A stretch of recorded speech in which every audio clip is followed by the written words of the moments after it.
ఒకానొక అడవిలో ఒక సింహం ఉండేది. ఆ సింహం ఒకరోజు ఒక కట్టెలు కొట్టేవాడి కుమార్తెను చూసి ప్రేమలో పడిపోయింది. వెంటనే అతని వద్దకు వెళ్ళి, అయ్యా, నేను మీ కూతుర్ని ప్రేమించాను, పెళ్లి చేసుకోవాలనుకుంటున్నాను అని చెప్పింది. వెంటనే కట్టెలు కొట్టేవాడు సింహాన్ని చూసి హడలిపోయి పైకి భయం కనిపించకుండా నటిస్తూ, సరే, నువ్వు కోరుకున్నట్లే నా కూతుర్ని నీకిచ్చి పెళ్లి చేస్తాను. కాకపోతే నీ పదునైన గోర్లు, వాడి అయిన కూరలు చూస్తే నా కూతురు హడలిపోతుంది. ఇక పెళ్లి ఎలా చేసుకోగలదు? కాబట్టి వెంటనే నువ్వు వాటిని తీసేసిరా అని చెప్పాడు.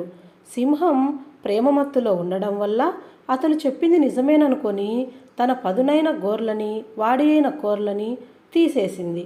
ఇంకేముంది, గోర్లు కూరలు లేకపోతే సింహమైనా పిల్లితోనే సమానం. వెంటనే కట్టెలు కొట్టేవాడు ఒక దుడ్డుకర్ర తీసుకొని సింహాన్ని చావబాదసాగాడు.